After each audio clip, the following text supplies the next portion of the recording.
Live from New Delhi, you're watching DD India News Hour, India's voice to the world. I'm Abhishek Mahajan. Coming up in the next hour. Indian government asks states to stay alert to handle any situation after Operation Sindoor. Mock drills test emergency preparedness even as Pakistan continues to violate ceasefire across the line of control. Government calls an all-party meet to brief leaders on Operation Sindoor.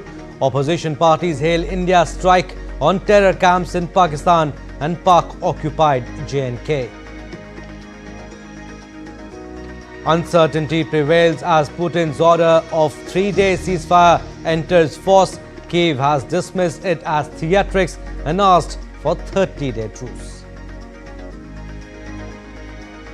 Tension escalates between the two Korean peninsula nations after South Korea announces the firing of unidentified ballistic missile off its east coast by North Korea. US Fed holds rates steady despite Trump's pressure, flags rising inflation and job market risk, stocks rise in choppy trade.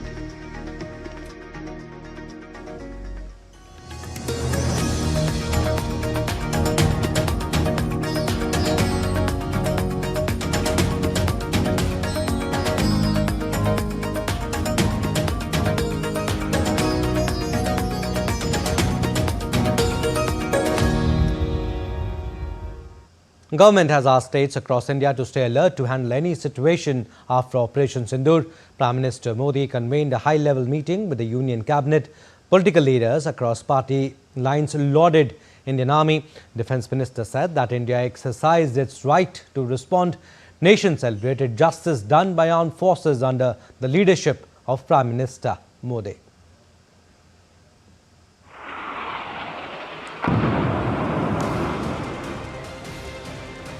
Once again, India was compelled to exercise its rights to pound rogue terror outfits operating from across the borders, disturbing peace and prosperity time and again.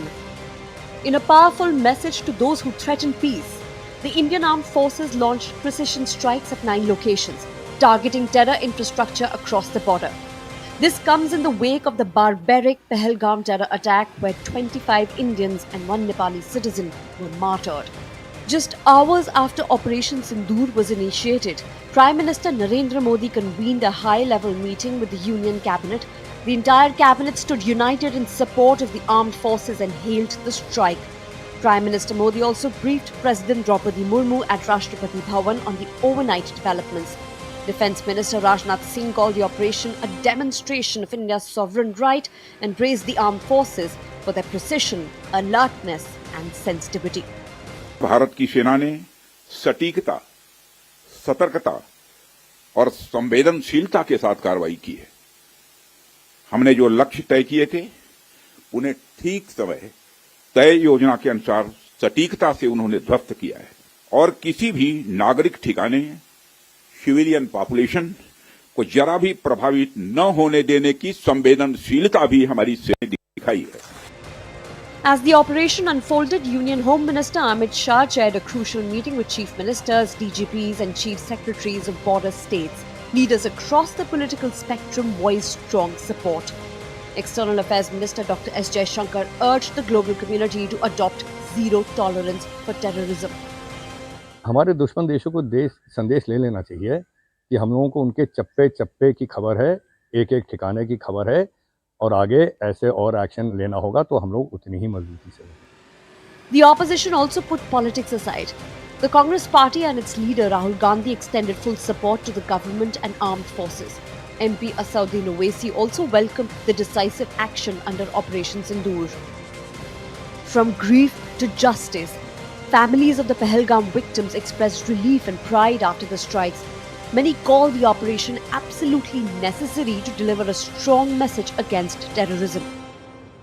बहुत धन्यवाद करती हूँ, उनसे बहुत thank you कहती हूँ कि उन्होंने मेरे पति की मौत का बदला लिया है। जिस तरीके से हमारे पूरे परिवार को उन पे विश्वास था, उन्होंने उसी तरीके से जवाब देके हमारे विश्वास को कायम रखा है। मोदी साहब ने बदला लिया है। सेना के जवानों को यही मैसेज देना चाहती हूँ कि आगे बढ़ते रहो। Across cities, towns and villages, citizens stood united. From Delhi to Dibrugarh, slogans of Bharat Mata Ki Jai and Vande Mataram echoed through the streets. India saluted its brave soldiers and celebrated their firm stand against terror. Pahalgam का जो बदला लिया है इसके लिए मैं बहुत ही धन्यवाद करता हूं प्रधानमंत्री का। अभी तो कुछ भी नहीं जवाब दिया, हम तो चाहते हैं कि इतना मुंह तोड़ जवाब देना चाहिए कि दुश्मन हमेशा के लिए याद रखे।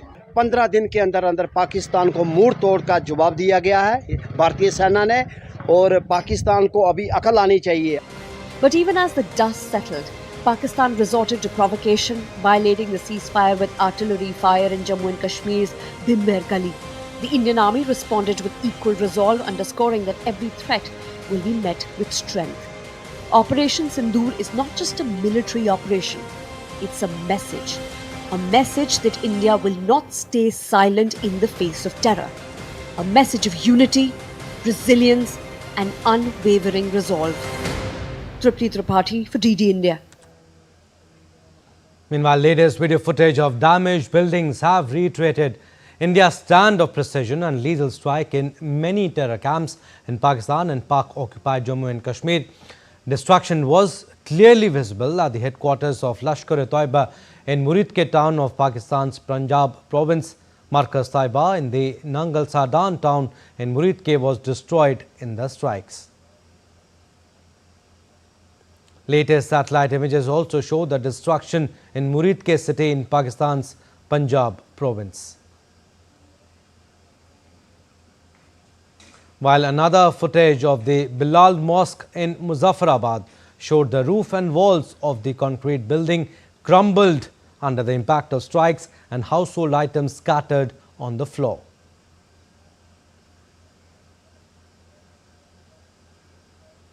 The JEM headquarters in Pakistani city of Bahawalpur in Punjab province was also reduced to rubble. The facility is linked to Jaish-e-Mohammed founder and terror mastermind Masood Azhar.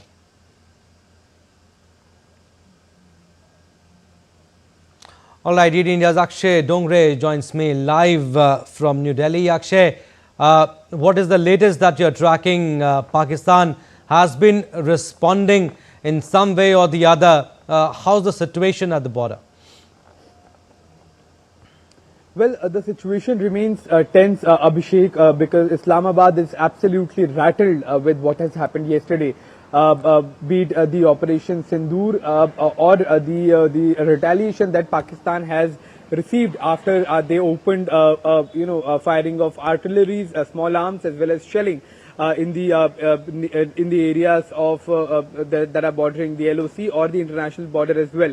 So, the Pakistan has gone in a tailspin, in a jeopardy that what exactly can they do, but their options remain limited.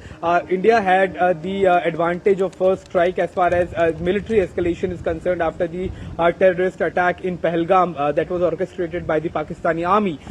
So, the options are quite limited. Pakistan is aware that any attempt of sending fighters inside Indian territory, be it through the LoC or any other border, is a very, very risky option because the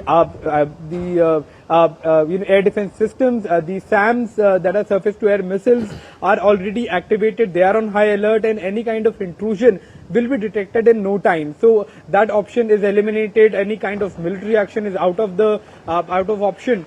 So right now, propaganda becomes a tool for Islamabad, with the army and the government claiming several false narratives that so and so number of Indian fighters have been shot down, whereas the Indian government has clearly stated that all the operation has been successful and all the fighters have been accounted for. So we have to now wait and watch any kind of retaliation. Indian Army has to be prepared. The Air Force is on high alert. So as of now, nothing to worry for the citizens. However, the targeting of civilians in the bordering areas has caused a lot of injuries. It has also resulted in unfortunate deaths of 15 civilians, 15 Indians once again. So once again, Pakistan is showing its face of terror, not just to India but to the rest of the world, as world remains vigilant as far as what is happening on the borders of India and Pakistan. Actually, also, what kind of impact you think Operation Sindoor can have in the larger and broader perspective. Message to the world that this is how terrorists should be treated. Foreign Secretary Vikram Misri also in his press conference yesterday mentioned about how India has been facing cross-border terrorism. Well, Abhishek, what India has done yesterday is, has been a new era as far as deterrence is concerned and action against terrorism as well. Before US launched this hunt for Osama bin Laden inside Pakistan, when Osama bin Laden was found in Abbottabad, US did not seek permission from other countries or approval of other countries. It had a target, it had to execute it, so it launched an operation. Similarly, India has also done the same thing. India is a major country, world's largest democracy, world's fourth largest economy, and soon to be third largest economy as well. So it doesn't need permission to act against threats or act against terrorists who are hiding anywhere in the world. So that's what India has done. We do not need approval of any other country, and that is what has been the message to Pakistan, that India will not wait for now world powers to give a go-ahead or give any kind of approval, or India doesn't need any support when it comes to eliminating the enemies of our country, and be it at the bordering areas or deep inside Pakistan, such as Bahawalpur, which was a major base for terrorists and training ground for several dreaded terrorists in Pakistan. India went inside, eliminated the terrorists, came back. So now there is sort of a spine-chilling fear inside Pakistani army as well as the terror outfits that India will find out, locate and eliminate any kind of terrorist outfits that are operating. So, what we are seeing at this point in time is Pakistan trying to move the terror outfits and terror infrastructure into more civilian areas so that it can operate in secrecy, or whenever attacked, it can cry foul that India is attacking civilian areas. But the kind of operation that was conducted yesterday was absolutely professional. It was a very, very precision based, and it was non-escalatory. Therefore, despite being in civilian areas, the attack that was conducted only hit terror outfits and terror infrastructure without any damage to civilian areas, despite being in densely populated regions. So that is a message that India has sent as far as its own military capabilities are concerned against terrorism. All right, Akshay, we'll leave it at that. Thank you for your inputs. The government has also called an all-party meeting to brief all political parties on Operation Sindoor in Parliament on Thursday. The all-party meet of the government comes a day after the Indian Armed Forces carried out targeted strikes at terror camps in Pakistan and Pakistan-occupied Kashmir. The meeting will be convened to brief the leaders about the strikes that were carried out in the early hours of Wednesday. The coordinated strikes were in response to the April 22 terror attack in Jammu and Kashmir's Pahalgam, when a group of terrorists gunned down 26 civilians, including one Nepali citizen.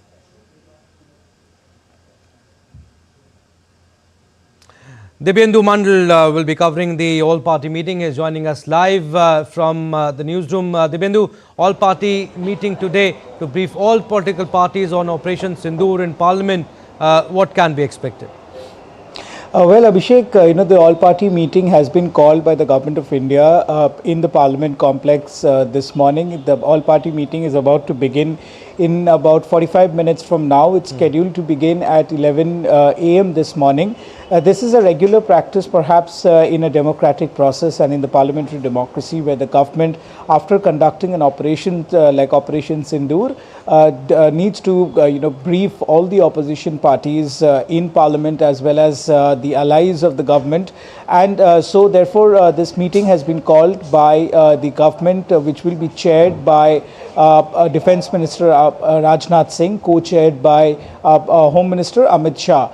This is where both the Home Minister as well as the Defence Minister will brief all the political parties about Operation Sindoor and what the government plans ahead. Of course, strategic details will not be revealed to the political parties, but of course, what has taken place yesterday as well as what the government is thinking of eliminating the terrorist from the grounds of Pakistan and what actions the government took, the precision strikes that we have seen yesterday.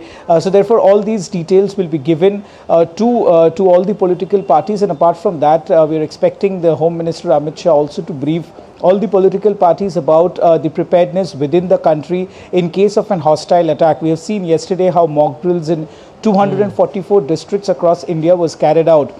And therefore, what precautionary measures the government of India and the Ministry of Home Affairs have taken will also be briefed. Remember, Abhishek, yesterday Union Home Minister Amit Shah also spoke to the chief ministers of the bordering districts of India and also with the DGPs of all states and also the chief secretaries of all states, giving them clear instructions about what security measures and heightened security measures needs to be taken in case of an hostile attack. But having said this, also, what preparedness are to be taken in view of the Pahalgam attack as well as the Operation Sindoor, and how perhaps maybe a retaliation is expected from Pakistan, and how India can prepare itself along with all the states. So therefore, all the states are expected to cooperate and have been instructed to cooperate with the security forces, both the state security forces as well as the country's paramilitary forces as well as the intelligence agencies. So therefore, today's meeting is once again to showcase that India stands united. We have seen statesmen from the Congress party as well as the other opposition parties, including the Trinamool Congress, the Shiv Sena, the NCP. So all of them have come out unequivocally in support of the government and have said that they stand by the government as well as the armed forces in any action that it takes to eliminate terror country, in fact, like Pakistan, as well as terrorist camps within the Pakistan. Dibyendu, very briefly, also tell us about the security situation in the national capital post Operation Sindoor. Well, Abhishek, the security is of course heightened given the fact that there have been reports about there could be retaliation from Pakistan, and therefore all security measures are in place, especially in the bordering districts and the bordering states of India. Security has been heightened. The border security force have been put on high vigil in the bordering states like Punjab, West Bengal, Rajasthan, Gujarat, Jammu and Kashmir. And also that within the periphery of India, of course, the important installations as well as power plants.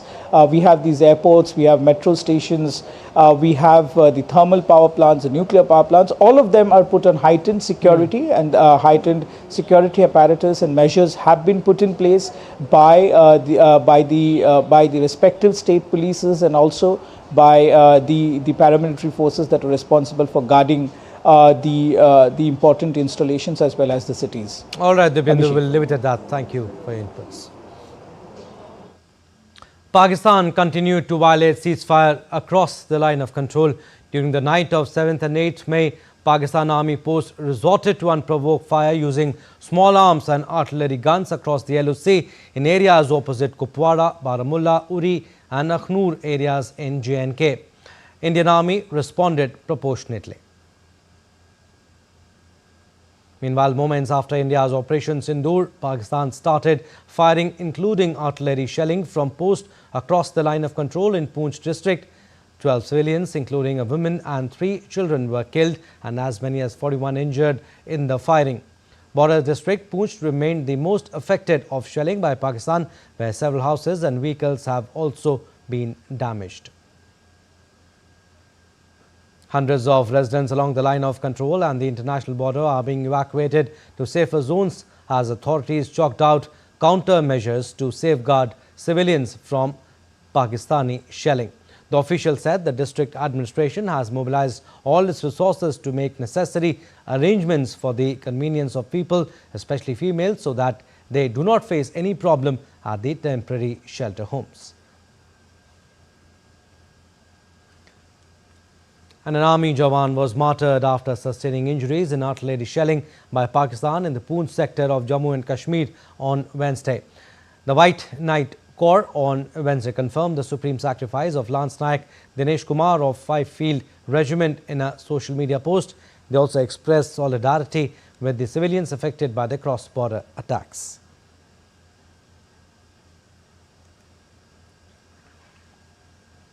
And the National Investigation Agency NIA issued a public appeal for information regarding the Pahalgam terror attack. The agency has urged tourists, visitors and residents who may have photographs, videos or any relevant information about the incident to come forward Such contributions could be crucial in identifying the perpetrators and understanding their methods. The NIA has already collected numerous photographs and videos related to the attack and is examining them thoroughly. To ensure no useful information is overlooked, the agency is intensifying its efforts. In its appeal, the NIA has requested individuals to contact the agency via mobile number 9654958816 or landline number 011-2436-8800. A senior NIA official will coordinate with the caller to collect the relevant information. The NIA plans to meticulously review all such materials along with any additional information from individuals who were in the area or on or before the day of the incident.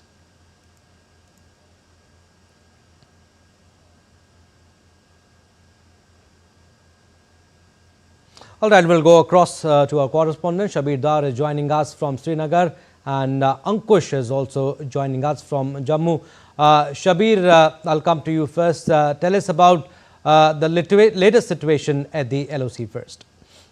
Yeah, the LoC is hot, and as we know that there has been, fresh firing and artillery shelling in the previous night. So from last 2 nights, we have seen that after this Operation Sindoor, the Pakistan has, resorted to unprovoked firing, including the artillery shells in Uri, Tandar and Kupwara sector, which has resulted in injuries to many civilians and damage to the, civilian properties. The houses were damaged, but the authorities at the same time have evacuated the civilian from the frontline villages to the safer places. They have been put in, from Tandar, many families have been evacuated and put in the government degree college in main town Kupwara, where they are being provided every possible support by the Russian, the other facilities by the administration. Similarly, the forward villages in Uri sector, where we have witnessed, massive firing and shelling from across the border. The civilians have, been able to come out of that area, and authorities have evacuated them to the safer locations. And the entire Kupwara, Baramulla, and Uri sector is in high alert, and authorities have closed all the schools in these areas, and the government is in high alert, and all the medical facilities are working, and the doctors, paramedics, they are being asked to be placed in their respective place of postings, so that no leave for them is entertained right now. Similarly, overall Kashmir, we have seen, there is massive, arrangements by the administration. The schools have been closed in many places in Kashmir. Schools around the airport, the Srinagar airport, and in Pampur sector, they have been closed. Similarly, the examinations of the Kashmir University, they have been postponed. As we know, there is no flights taking place in Srinagar airport from last 2 days. So the Hajj flights too are being cancelled. So there is no Hajj flights from last 2 days from Srinagar. So there is the proper information being provided to the people to how yes, to everyone has been everyone has been put on high alert. Ankush Sharma is also with us from Jammu. Shabir, stay with us. I'll come back to you. Ankush, what can you tell us from Jammu? What are the latest developments unfolding post India strikes? See, in Jammu, the situation is normal right now, but many nakas and checkpoints is set up by the security forces, and every vehicle being checked by the security forces, and police is on the job right now. And if I talk about the urban areas, this is development is going on right now, and every vehicle is being checked by the security forces. On the other hand, if I talk about the current scenario on the border areas, in the border areas, you can see 12 people have lost their lives yesterday and 41 people injured so far. So the latest information we are receiving that many people have left Poonch district after the shelling by the Pakistan side, and a huge number of people have left the Poonch district and deported to the different places. And if I talk about the border areas, the local administration have made all the arrangements for temporary relocation of the residents, and this process have been initiated from yesterday, and many people have been shifted to the safe zones, and administration have established camps and lodgements for them. All the arrangements, essential arrangements, is assured by the local administration. And if I talk about the General Administration of Jammu and Kashmir, also ordered and notified that there should not be grant any leave to any employee till further orders. And right now I am also receiving the latest information that all the medical leaves also being cancelled by the medical departments, and they have asked to come back on the job. So this is the latest developments from Jammu. All the schools and colleges along with the educational institutes is closed today as well, and till the further orders by the administration. And if I talk about the control rooms is being set up by the district magistrate of Jammu district, and also other parts of the Jammu and Kashmir. On the other hand, blackout was also observed yesterday, Wednesday night, and this is the latest information from Jammu right now. All right, Ankush, thanks for getting us the latest from Jammu. But Shabir, there's a major development as far as the Pahalgam investigation is concerned. The NIA issued a public appeal for information regarding the Pahalgam terror attack. What more information can you give us? Yeah, as we already know, the NIA is, investigating this matter. I will see, like last time, the NIA top official visited the Baisaran Valley and interacted with the locals. And they also questioned the people who were there at that time, be the tourists, the cab operators, and anybody who was there. Now, taking this investigation forward, they are actually seeking support from the people, from the tourists who are there at that time, or who have any video or any reel in their mobile phones. So this is actually to build the case to reach to the to the conclusion, and to identify the perpetrators and understand their modus operandi, and understand how they managed to carry out that dastardly act. So obviously NIA is carrying the investigation is forward. They are very seriously taking it up with every stakeholder who wishes to come forward to help this premier investigation agency in making the case stronger for India to actually establish that the real perpetrators and managers of that dastardly act in Pahalgam on April 22nd. Right, Shabir, we'll leave it at that. Thank you for getting us the latest on that story.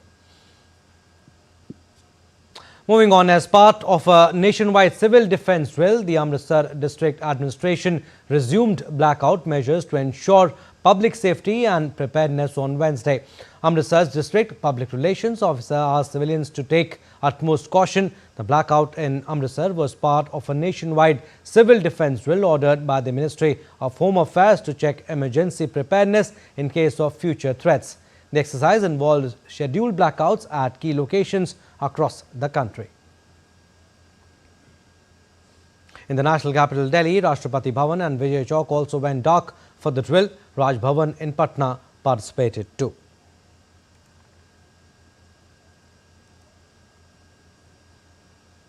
Cities such as Bama, Gwalior, Surat, Shimla and Patna participated by switching off lights at key buildings and public spaces. Earlier in the day, civil defence drills were conducted in several states including Andhra Pradesh, Rajasthan, Madhya Pradesh, Gujarat, Himachal Pradesh and Bihar. These drills were meant to assess how local authorities and citizens respond to emergencies. Meanwhile, all government and private schools in the border districts of Rajasthan, including Bama, Bikaner, Sri Ganganagar and Jaisalmer, have declared a holiday until further notification. In Bama, a border district of India-Pakistan border, holiday has been declared in government and private schools. There will be a holiday in the schools of Barmer district from Thursday till further orders. Holiday has been declared for all the government and non-government schools, educational institutions, CBSE schools, Anganwadis, madrasas up to class 12th in Barmer district from May 8, 2025 till further orders, and the home common examination to be held from May 8, 2025 is also postponed till further orders.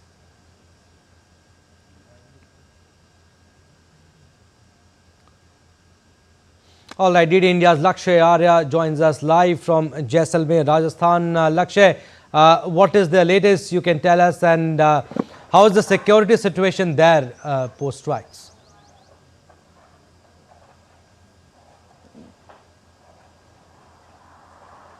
Lakshay, can you hear us?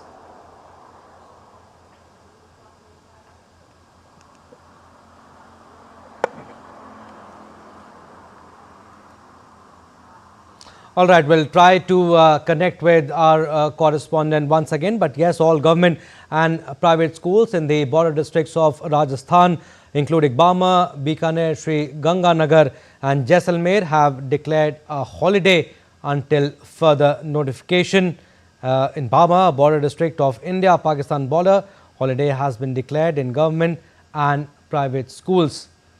And there will be a holiday in the schools of Barmer district from Thursday till further orders. And apart from the schools, non-government schools, educational institutions, CBSE schools, Anganwadis, madrasas up to class 12th in this district from May 8 till further orders, and the home common examination to be held from May 8 is also postponed till further orders.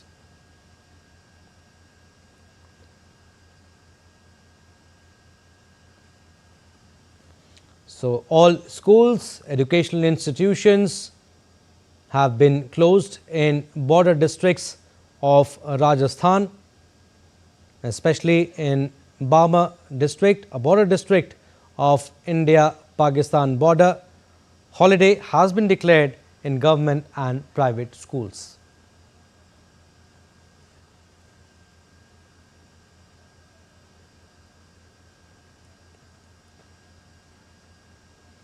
And the day-long pilgrimage to Gurdwara Darbar Sahib in Kartarpur in Pakistan has been suspended, citing security concerns for pilgrims. Many pilgrims reached the Kartarpur corridor on Wednesday morning to offer prayers at the Gurdwara in Pakistan, but they were asked to return. Officials at the integrated checkpost at Dera Baba Nanak in Punjab's Gurdaspur district briefed the pilgrims and advised them to postpone their travel plans. The Kartarpur corridor was opened on November 9, 2019 on the 550th birth anniversary of Guru Nanak Dev. The Kartarpur corridor links the Darbar Sahib Gurdwara in Pakistan, the final resting place of Sikhism founder Guru Nanak Dev Ji, to the Dera Baba Nanak Shrine in Gurdaspur district. Indian pilgrims of all faiths are allowed to undertake around the year visa-free travel to the historic Gurdwara in Kartarpur.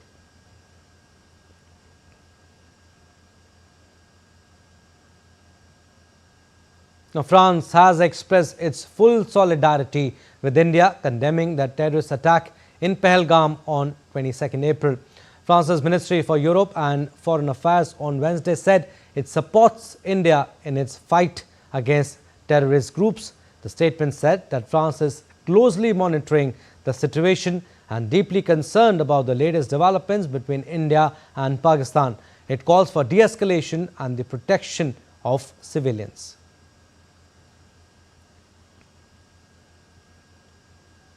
A UK Member of Parliament, Preeti Patel, condemned the April 22nd Pahalgam terror attack and called on the British government to strengthen counter-terror cooperation with India. Speaking in the UK House of Commons, Patel reiterated her condolences to the victims and urged the UK to recognise the cross-border terror threat posed by groups operating from Pakistan. Patel also highlighted the importance of UK security cooperation with India, pointing to the history of terrorism that India has faced and Pakistan's past harbouring of terrorists. This is clearly a precarious moment, and we want to see tensions ease between India and Pakistan. We want to avoid a state-on-state military escalation. We're also clear that India has the right to take reasonable and proportionate steps to defend itself and to dismantle the vile terrorist infrastructure that has caused death and continues to threaten them. And we know that terrorists based in Pakistan threaten India and Western interests. It was the country that Osama bin Laden was hiding in. And because of the long history of violence inflicted by terrorists on India, the UK has in place long-standing security cooperation agreements with India. And in fact, last week in this House, I reminded the government of those long-standing security agreements, why they exist and why they should matter to us here in the UK. Given these links, the UK government should be at the forefront of working with our friends and allies to tackle the terrorist threats that we face collectively. All right, my colleague Amritpal Singh joins me on the phone line. Amrit, India have been engaging with its global partners before and after the strikes to Operation Sindoor. How do you see the significance of it taking everyone along?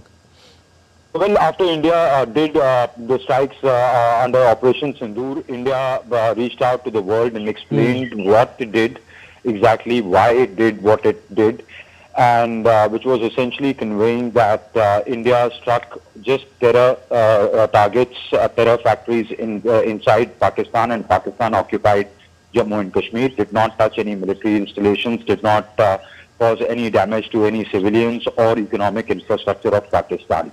These strikes were against the terror nerve centers and not against Pakistan or any other country. They happen to be on the Pakistani soil. India has been repeatedly taking this position, conveying it to Pakistan directly and also at global fora that they need to act against the terror network operating from their soil, which Pakistan clearly has failed to do. Or its intent is not to dismantle that. We all know that how they use, terror masterminds like Hafiz Saeed and Masood Azhar as strategic assets, and those networks and those individuals are proscribed individuals, not just by India, not just by individual countries, but by multilateral institutions like the United Nations itself, now or the UNSC itself. India also conveyed that India does not. It was a measured response. It was a non-escalatory response. India does not want to take the escalatory ladder. The international community understands that, and the kind of support that's coming on, the support expressed on how India has been a victim of terror and how terror needs to be defeated. But also the refrain of the countries or the concern of the countries conveyed to not just India but also to Pakistan has been that please do not, please see to it that whatever measures are taken do not escalate the situation further into a larger or a wider conflict or a regional war. So that is the situation. Amrit, also measured and yes, non-escalatory response by India, but how challenging is it to carry out the operation like Operation Sindoor for it to be successful? If you could broadly tell us the preparedness and complex issues that armed forces face before carrying out such strikes. It is, if you look at it dispassionately, if you just look at it as a military operation, into my mind, Abhishek, it's a brilliant military operation for two reasons. One, and I'm not saying it because India has carried out and I'm an Indian or nothing like that, as purely as a dispassionate look at it as a military operation from a strategic point of view. Okay. Now look, you've attacked terror targets, you haven't touched the Pakistani military establishments, you've been really precise. Where that Bhavalpur, Markaze Subhanallah is there in Bhavalpur, at a stone's throw away is the 31 core headquarters of the Pakistan Army. Imagine if a missile had strayed just about 20 meters or 100 meters and hit the core headquarters. What would have been the response? It would have led to a full. So it has been a great, precise military operation from a tactical point of view. Also, you've identified targets based on credible intelligence. You've took 14 days. You've hit them, you've hit the buildings you wanted to hit, caused maximum damage there of both the terrorists, of their infrastructure existing there, and also from a strategic point of view. Now, how does Pakistan is in a bind? It does not know how to retaliate to that because their military hasn't been hit. Their terror networks have been hit. Their supporters or backers in the international community, countries like China and Turkey, also have to issue blank statements saying that it shouldn't escalate further, etc. Because you have no moral position to support the terror networks have been hit. Terror networks have to be hit. Yeah. From a strategic point of view and from a tactical point of view, it has been a brilliant operation. Then the scale of it. You've done 2016 Balakot, you've done 2019 airstrikes, and then you got into dogfights, etc. But there were repercussions. You win some, you lose some. Abhinandan was shot, his plane was shot down, he ejected, they captured him, then you worked the phones, you got him back. But this time around, you did 9 different locations. Look at the length and breadth of it. Start from up Muzaffarabad, up in the north, come down to Kotli, come down to Tera Kala, come down, now that's POJK, come down to Punjab in Sialkot, then you go west, Muridke, near Lahore, then you go further 100 kilometers west into Bhavalpur, which is south of Multan. The length and breadth, 104 AM, you start the operation, 1:28, you are 1:26, you are out of it. 1:28, you're out of it. Yeah. 24 minutes, 9 locations, multiple locations, different length and breadth of the geography. You finish the operation, you come out. They were caught napping. And in fact, there's a very hilarious tweet of the Pakistani Air Force that night at 12, which says, Pakistanis sleep, the Pakistan Air Force is awake. You were awake, you were caught napping by the Indians. So it was a great military operation. You could not, their radars, their air defense systems could not detect the missiles, they could not neutralize the missiles, they could not deflect the missiles. So it has shown the military prowess. So from every aspect, I think just as a military operation, it is, I would rate it with whatever little knowledge I have as a very, very good operation. All right, Amritpal, we'll leave it at that. Thank you for explaining it so nicely. Pakistan-based handles are spreading old videos falsely alleging strikes on a military base in Amritsar. The Press Information Bureau has debunked these false claims and said that the video being shared is from a wildfire from 2024. It also asked people to avoid sharing unverified information and rely only on official sources from the Government of India for accurate information. Now, the University Grants Commission has issued an urgent clarification after a fake public notice began circulating online, falsely claiming that all university examinations across India have been cancelled in the aftermath of Operation Sindoor. The Commission confirmed that no such directive has been issued and described the viral message as completely false and misleading. UGC clarified that the notice is fabricated and advised students to rely only on official UGC sources for the updates. All official updates are only on the UGC website and official social media channels of UGC. All right, we are slipping into a very short break. On the other side, more stories. Keep watching DD India News Hour.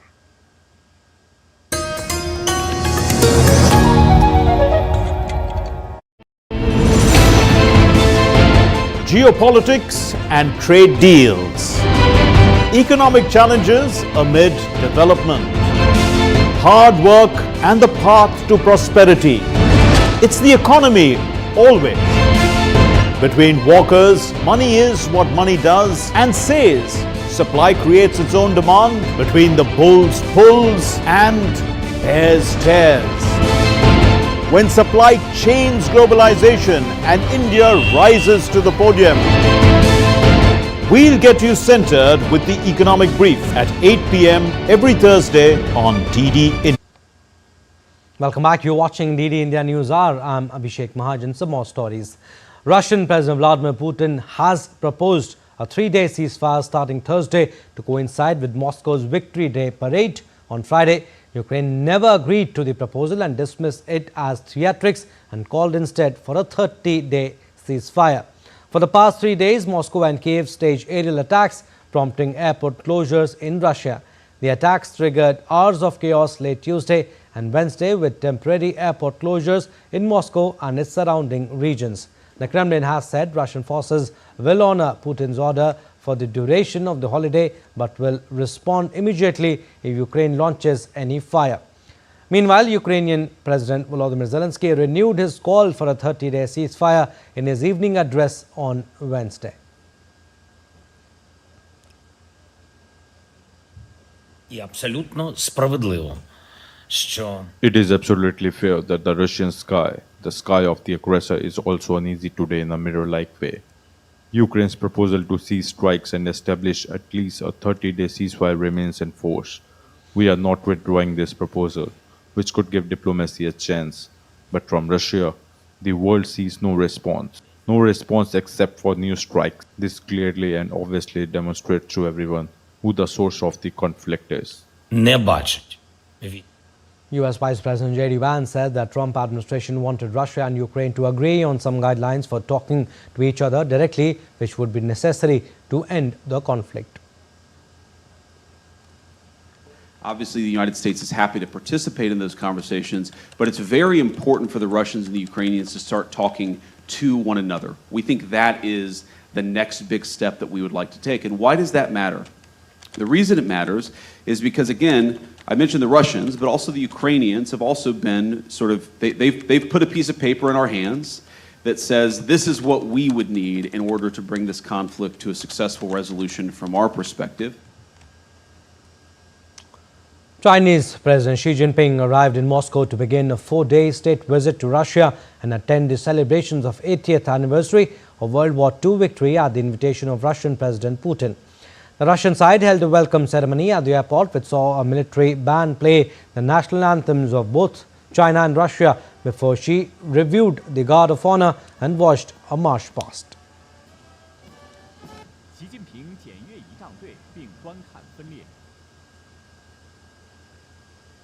President of the Republic of Congo, the New Development Bank, Brazil and Equatorial Guinea also arrived in Moscow ahead of the victory celebrations.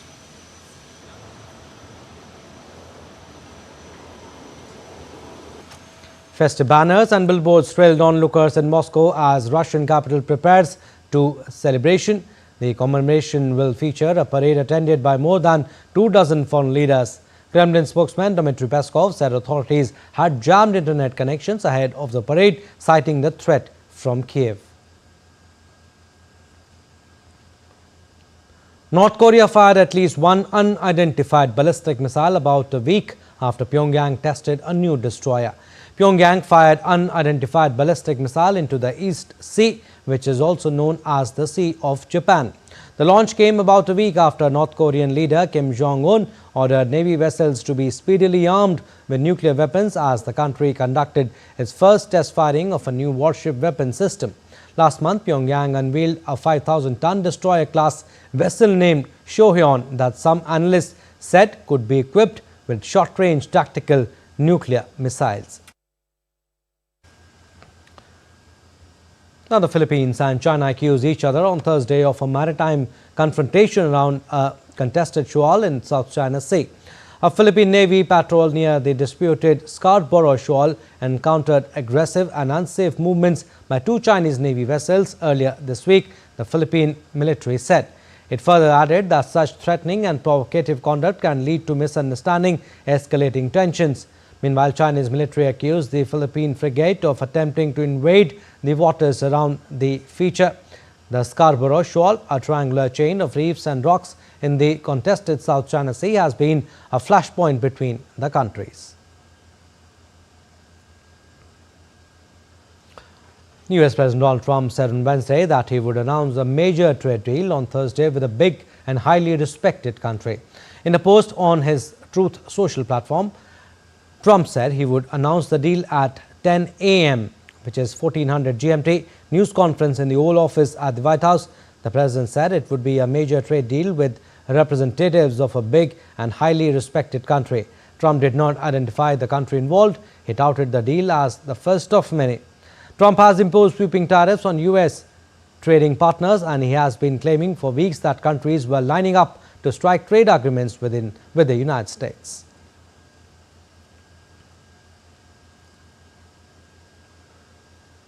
Now, thick black smoke emerged from the chimney of the Sistine Chapel in a sign that cardinals had failed to elect a new head of the Catholic Church in their first conclave vote.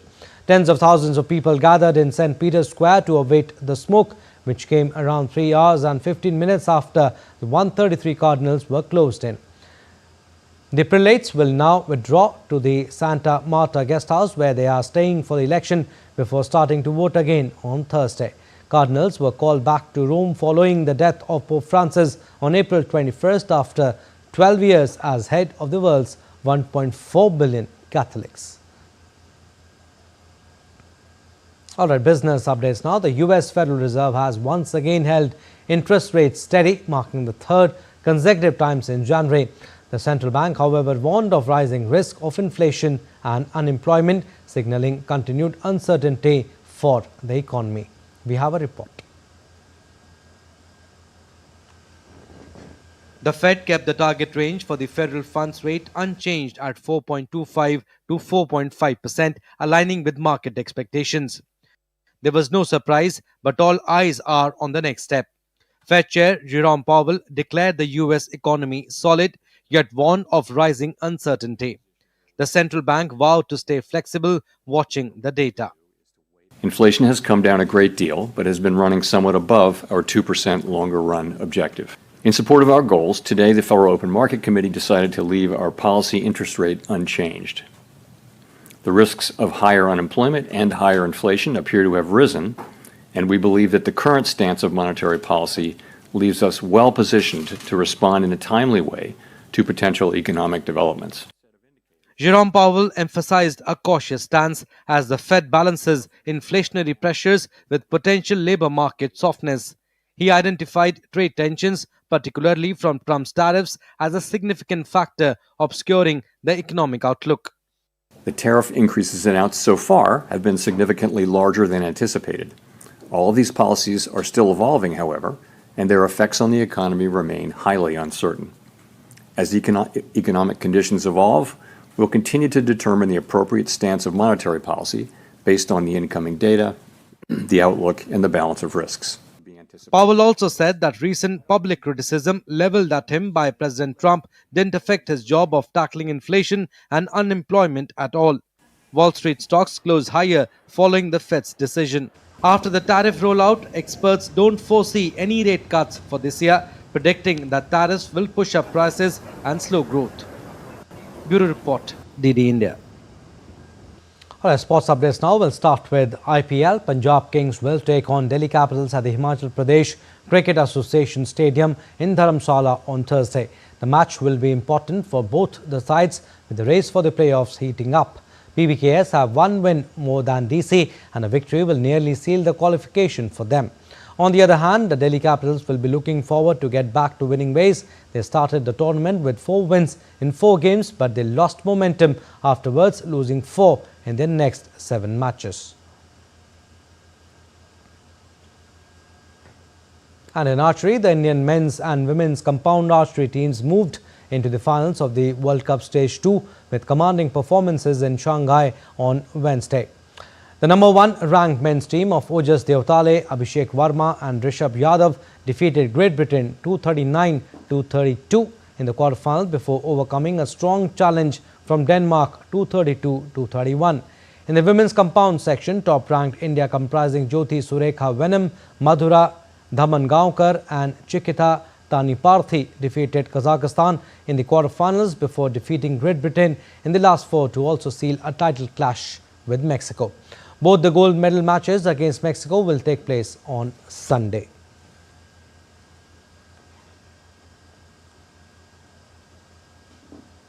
That's all for this edition of DD India News Hour, but do let us know your thoughts on the news of the day. For those on the go, you can get all the latest news and updates from India and across the world on DD India mobile app.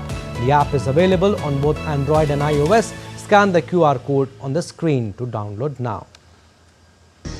And we'll be back with more news as it breaks here on DD India. I'm Abhishek Mahajan. From all of us here in Delhi, thanks for watching DD India News Hour.